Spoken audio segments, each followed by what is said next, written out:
Señal directa. Continuamos en Señal Informativa. Agradecemos ya hasta aquí la visita de Augusto Chacón con su colaboración de esta semana. Él es director del Observatorio Ciudadano Jalisco. ¿Cómo vamos? Augusto, muy buenos días. ¿Qué tal, Sonia? Buenos días. Belén, buenos días. Buenos días a las y los televidentes y radioescuchas. Durante las elecciones y después de las elecciones, una certeza corrió constante por los medios de comunicación y por las redes sociales. La esparcieron hombres y mujeres, académicos, comentaristas, especialistas, ciudadanos. Votar es solo una parte del truco de la participación que tiene impacto en la construcción y el ordenamiento de los negocios públicos. El resto hay que trabajarlo todos los días. Pero, ¿qué es ese resto? Conseguir que los gobernantes tomen en cuenta a la gente al momento de decidir y presupuestar las prioridades, y que éstas correspondan con lo que las personas enumeran para mejorar su calidad de vida y, en efecto, mejorarla.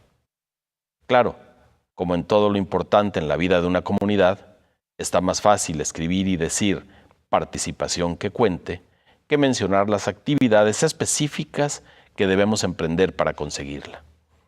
Cualquiera nos preguntamos, por ejemplo, ¿cómo hago yo para que mi deseo de vivir en una ciudad segura se haga realidad? O para que las condiciones de desigualdad vayan menguando, o para que el transporte público sea confiable, seguro y cómodo. Y si es difícil dar con esos haceres concretos, es todavía más asegurar que estos, los que sean, resulten provechosos. Reflexiones de este tipo conducen a desentendernos de lo común, porque al cabo es complejo intervenir y los efectos no son inmediatos o simplemente porque a priori decidimos que a las autoridades no les importa escucharnos. Y este prejuicio se fortalece con la vorágine de sucesos que suele dejar la impresión de que estamos peor.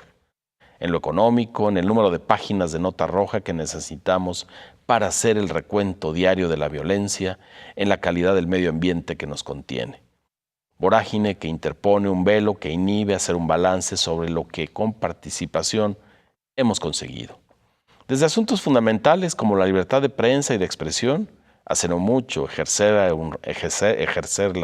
era un riesgo considerable, hasta lo que atañe a la transparencia, hoy tenemos acceso a datos que años atrás eran prácticamente secreto de Estado, y las mismas elecciones. Aunque la sospecha no termina por desactivarse, el fraude como lo conocimos, como lo padecimos, ya no es extendido y generalizado. Todo esto y algunas cosas más se consiguió a dieta de concurrir comunitariamente, de inmiscuirse en el gobierno de la sociedad, y no estamos sino al comienzo. Es justo añadir que no hay fórmulas. Lo que se haga puede tomar sendas diversas, lo único persistente es el mandato. Es un derecho y una obligación participar. De ahí en adelante, cada grupo moldea su intervención, cada comité de padres de familia es distinto, las agrupaciones de colonos e incluso las protestas, así toquen asuntos similares, no son iguales. Aunque el impulso que les da vigencia y sentido es unánime, queremos resolver problemas objetivos o un desenvolvimiento diferente para materias que son compartidas. Esta larga introducción, quizá a manera de diagnóstico básico sobre el estado de ánimo hacia la participación ciudadana, nos pone en condiciones de situarnos en el intríngulis de cambio radical en el que supuestamente nos colocó la elección de Andrés Manuel López Obrador como quien sucederá a Enrique Peña Nieto. La respuesta de la gente en las urnas fue contundente. El porcentaje con el que ganó no deja lugar a la especulación respecto al calibre de la variación en el rumbo que las y los electores exigen, con todo y que casi la mitad de aquellos, 47%, optó por las propuestas otras, las cercanas a la continuidad. Pero pasado el recuento de votos, el país entero, aun quienes en la campaña fueron marcadamente anti-AMLO, no se siente incómodo ante la posibilidad de una muda rotunda en la administración pública federal y en muchas de las políticas que desde ella se impulsan, con lo que atestiguamos una participación postelectoral que ya evidencia algunos efectos. Digamos el más a la mano. Por primera vez el presidente en funciones queda en segundo plano y aquel que fue elegido comienza a despachar como si ya. También es inusitado que quienes por lo pronto lucen como miembros del futuro gabinete declaren como si ya hubieran protestado. Y todo esto, lo nunca visto ni oído, se debe a la seguridad que el protogobernante le dieron los ciudadanos. No obstante, aunque estamos lejos de celebrar haber conseguido un triunfo mayúsculo, sí podemos reconocer los avances para no perdernos y asimismo resaltar lo que invite a la duda. Por ejemplo, la agenda del presidente elegido en buena medida se ha concentrado en atender a los factores políticos de siempre, a Peña Nieto, a los dueños del capital, las relaciones exteriores con énfasis en Estados Unidos y por supuesto a su equipo cercano con el que arma ya el comienzo de su administración y tiene injerencia en el cierre del actual, que incluye ser parte del diseño del presupuesto 2019 y sumarse a las negociaciones del Tratado de Libre Comercio. Es decir, para bien y para mal, no hay en el panorama una ruptura grande con las instituciones ni con la bitácora inercial del Estado mexicano. Para bien porque no viene mal la estabilidad económica que esto acarrea. Para mal porque una porción vasta de la base social López Obradorista quizás se sienta defraudada y como hablamos de participación ciudadana efectiva, aquella no es para despreciarse.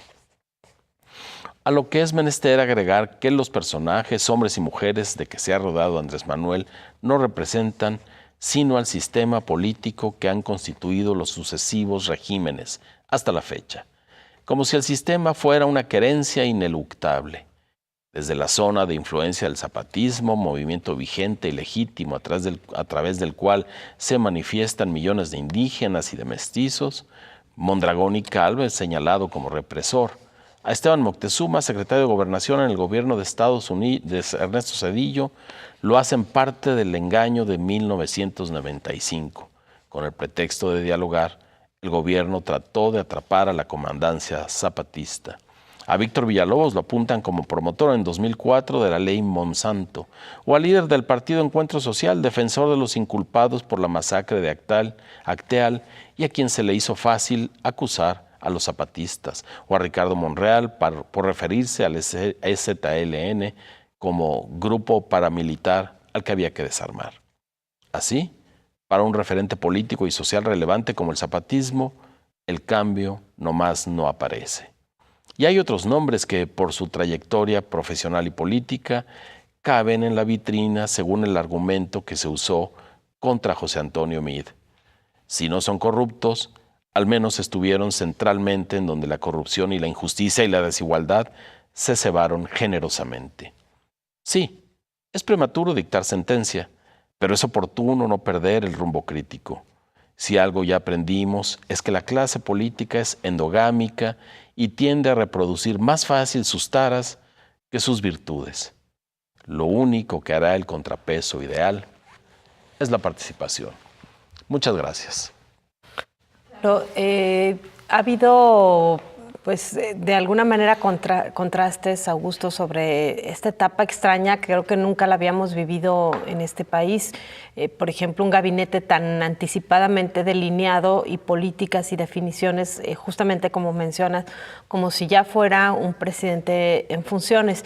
Y esto nos ha permitido también ver de manera anticipada pues cómo algunas de las inercias que se mantienen desde el sistema pues podrían continuar y que los cambios, muchos de los cambios radicales que esperábamos, pues posiblemente no estén en el plan del nuevo gobierno. Y también, por supuesto, pues ¿qué va a hacer la sociedad civil? Creo que un ejemplo claro es esta voz que levanta o esta voz que alza el zapatismo diciendo pues no hay que esperar demasiado, ¿no? Sí, no, y me parece que no será nada dañino comenzar nosotros mismos a acotar nuestras expectativas, porque sí, por un lado, como lo decía en el comentario, esta continuidad en algunos aspectos le viene bien a la economía, le viene inclusive bien a cierta estabilidad social y al acuerdo tácito que durante tantos años ha habido entre los factores de poder y los gobiernos. Sin embargo, es claro también que por lo pronto se esperaba mucho más, enviar señales mucho más claras respecto a que esa agenda de los pobres primeros y todo contra la mafia del poder va a tener que irse modulando a golpes de realidad. Ya no va a ser lo mismo para Andrés Manuel López Obrador, inclusive para su equipo, venir de una campaña o venir de sentirse y actuar como las víctimas a tener que tomar decisiones. Un encontronazo muy fuerte es el desmentido de parte del Vaticano respecto a que el Papa no participará en los foros por la pacificación de México que habían anunciado con bombo y platillo. Eso parece menor, sin embargo, es una muestra de que ya está Andrés Manuel López Obrador en otro espacio de poder donde el desgaste es cotidiano, donde los errores cuestan caro y sobre todo donde las clientelas, por decirles de este modo, de las que se valió para llegar a ser presidente serán mucho más estrictas para ver esas señales que indiquen que en verdad está atendiendo a la agenda que lo puso a un paso de la silla presidencial. Y hablas de contrapesos y citas a la sociedad civil como quien tendrá que hacerlo. Hace unos días hubo también una polémica por ahí en redes sociales y en algunos medios sobre qué es la sociedad civil. Y creo que esta visión de las autoridades de la sociedad civil como una masa homogénea, con un interés común en el que si no llegan millones a protestar por un asunto, pues entonces no funciona, es siempre errónea, ¿no? La sociedad civil se mueve en pequeñas comunidades, en pequeños movimientos, de acuerdo a los problemas que le aquejan directamente. Sí, por supuesto, para cualquier tomador de decisiones es mucho más sencillo decir la sociedad civil se constriñe a 2 o 3 nombres, a 4 o 5 organizaciones y con ellos atiendo esa agenda tan compleja que es la de la sociedad civil. No, no es así. La visibilidad no agota a la sociedad civil. La verdad es que donde hay un problema, ya sea en el espacio público o ya sea legal o de expectativas económicas, hay un grupo de la sociedad civil haciendo algo. Y esa es la maravilla.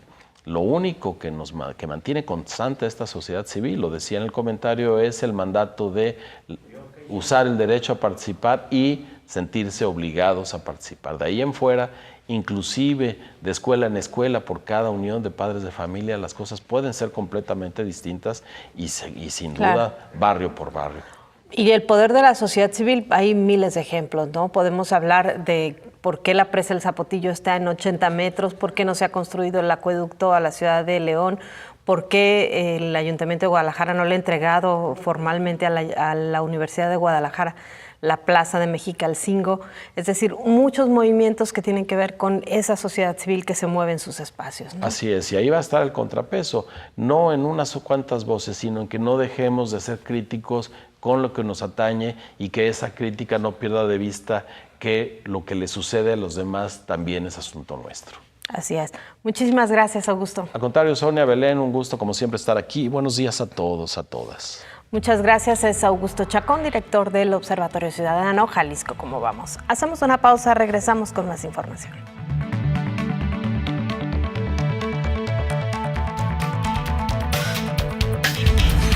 Regresamos con Señal Informativa Emisión Matutina. La Universidad de Guadalajara convoca a los prestadores de servicio social, a la comunidad universitaria y a la sociedad civil organizada a participar en la 13ª entrega Presea al Servicio Social. Irene Robledo García. Recepción de expedientes del 16 de abril al 24 de agosto. Consulta las bases en www.cge.udg.mx. Canal 44 invita. Cecilia Saldaña, Rafael Hernández y un equipo